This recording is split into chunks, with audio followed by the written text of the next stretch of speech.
México de volta à Libertadores da América, Copa Sul-Americana, em virtude ao desespero de Infantino, que fez caca, falei no vídeo passado, mas nesse aqui eu vou focar no futebol sul-americano, Conmebol, diante de todo o bastidor que está movimentando a política na FIFA, que pode mudar muita coisa no campo, inclusive para o seu time e para a nossa seleção, que pode ter o México como adversário em uma futura eliminatória. Gianni Infantino se complicou demais com as suas decisões centralizadas.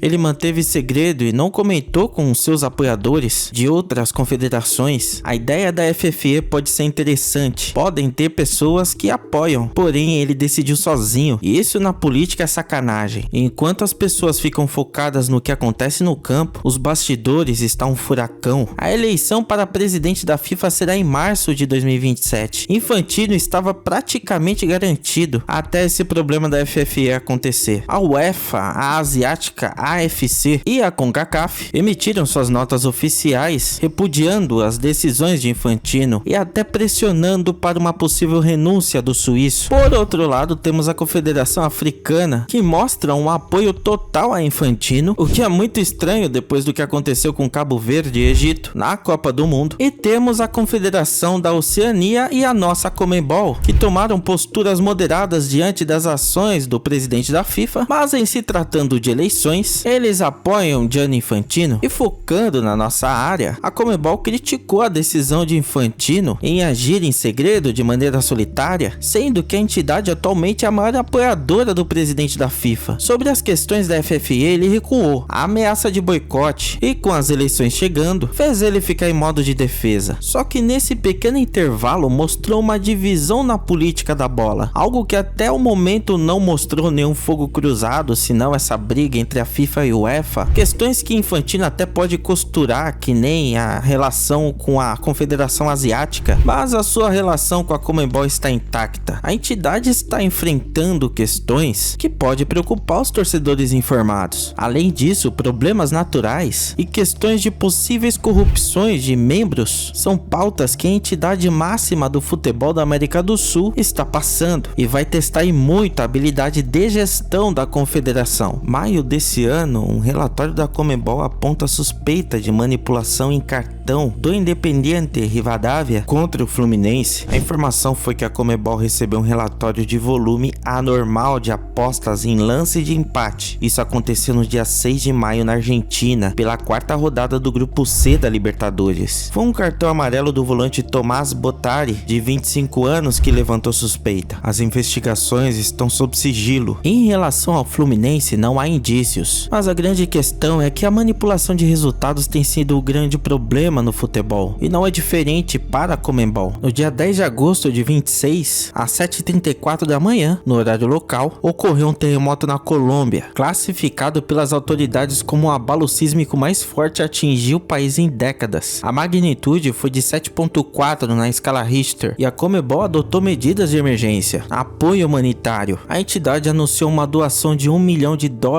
que foi junto a uma campanha liderada pela primeira-dama Ana Lúcia Pineda. Os confrontos que aconteceriam em solo colombiano, válidos pela Libertadores da América, foram adiados. E a bucha não para por aí. Alejandro Domingues, presidente da Conmebol e vice-presidente da FIFA, foi denunciado pelo Comitê de Ética da Conmebol por receber milhões de dólares provenientes do FIFA Gate, daquele caso de corrupção de 2015, investigado pelo Departamento de Justiça dos Estados Unidos e pelo FBI. Só que essa informação do Alejandro Domingues foi de maio, agora de 26, com o mundo fazendo o aquecimento para a Copa. A notícia foi divulgada pelo New York Times e indica que a acusação foi feita por um denunciante anônimo que diz ter conhecimento das transações financeiras e pagamentos irregulares que foram feitos na atual administração da instituição. A Conmebol respondeu a dizer que desconhece a existência de uma denúncia de ética. Paralelamente, está rolando uma investigação pela FBI em relação ao futebol argentino, Infantino. Pois é, operações que levam suspeitas de lavagem de dinheiro, e eu já citei no canal. Quer dizer, não tá fácil para a Conmebol, em que nós fazemos parte, e você sabe, nós temos os nossos grandes problemas, e falar deles aqui no Brasil pode ser prejudicial, sem citar os nossos clubes, em que fica a minha indignação. Eu não entendo por que pessoas que se dizem santistas prejudicam o Santos, ou que se dizem corintianos prejudicam o Corinthians, e que se dizem são paulinos prejudicando São Paulo. Se você tem ideia do porquê disso, coloca aí nos comentários. A Confederação Sul-Americana de Futebol não é nova, ela foi criada no dia 9 de julho de 16, lá em Buenos Aires, por um dirigente uruguaio, Héctor Rivadavia Gomes. De lá pra cá, a confederação e seus membros passaram por muitos problemas. Hoje tem 110 anos de idade e a sua sede oficial fica localizada em Luque, no Paraguai. E essa organização centenária pode estar servindo de ferramenta eleitoral para Gianni Infantino, e isso pode ter a ver com o México. A Federação Mexicana de Futebol teria recebido uma proposta de Infantino. Ele ajudaria o México a deixar a CONCACAF para se juntar à Conmebol. Isso em troca da garantia de que o país teria seu voto na próxima eleição presidencial da FIFA. Essa informação foi revelada pelo jornalista Martín Del Palacio, que afirmou que o apoio da Federação Mexicana de Futebol seria fundamental para que o suíço permanecesse à frente da FIFA. Essa possibilidade é vista pelo México de maneira positiva. Isso ocorreria se o atual presidente permanecesse no cargo. Isso aconteceu em virtude a uma divergência entre a Federação Mexicana de Futebol e a CONCACAF, que se aliou à UEFA e à Confederação Asiática de Futebol. Isso tudo em virtude a tentativas de Infantino de privatizar a gestão das Copas do Mundo a partir da edição de 2030. Parece que o México ficou do lado de Infantino, assim igual a Conmebol, o que fez o suíço ter a ideia de juntá-los de vez. Isso iria trazer a seleção mexicana para as nossas eliminatórias e os times mexicanos de volta para a Libertadores e a Copa Sul-Americana. O México nunca participou das eliminatórias da América do Sul para a Copa do Mundo, mas até 2016 era recorrente ver os times mexicanos na Libertadores e na Copa Sul-Americana. Isso começou em 98, quando a Conmebol desejava expandir o mercado financeiro e o México buscava um maior nível técnico. Você que é da época do México na Libertadores deve lembrar do América ou do Chivas Guadalajara. Tinha o Pumas e o Tigres. A partir de 2017, o calendário da Conmebol entrou em conflito com o calendário mexicano, o que impossibilitou os times de lá participarem dos torneios daqui, mas ambos deixaram em aberto a possibilidade de colaboração futura. E esse momento, caso Infantino ganhe as eleições em março do ano que vem, pode chegar a partir de 2028. Lembrando que essa informação foi revelada por um jornalista. Agora, por que o apoio do México é tão importante para Infantino? É que na verdade o México já vem apoiando o suíço. E outra questão também é que a unanimidade na CONCACAF ir contra o presidente da FIFA não existe. E esse presente para os mexicanos só consolida mais essa situação. Eu vou te falar, eu gostava do futebol mexicano nos torneios sul-americanos. Nossas culturas se assemelham demais. Só que eu penso também nos nossos amados clubes brasileiros. E fico pensando nos times aqui da minha cidade, São Paulo. Pegar um time do Ceará em uma quarta-feira, depois volta para São Paulo e, por exemplo, joga contra um time gaúcho no final de semana e a próxima partida ser no México, contra o Tijuana, por exemplo, lá na ponta. E penso também na possibilidade dos mexicanos virem pra cá, vai ser difícil para eles. Você pode dizer, os caras ganham bem, não tem que reclamar e tudo mais. Isso faz parte do jogo, etc. Só que nós temos tantos problemas aqui, para que criar mais? Que nem esse da logística. E você, o que acha? Gostaria do retorno do futebol mexicano? Só adaptar os problemas através da premiação? Ou é melhor evitar a fadiga? Curta o vídeo, dá uma força aí, comente, compartilhe o vídeo para quem gosta de futebol e deixa um hype aí para ajudar o canal. Que Deus abençoe você, tamo junto.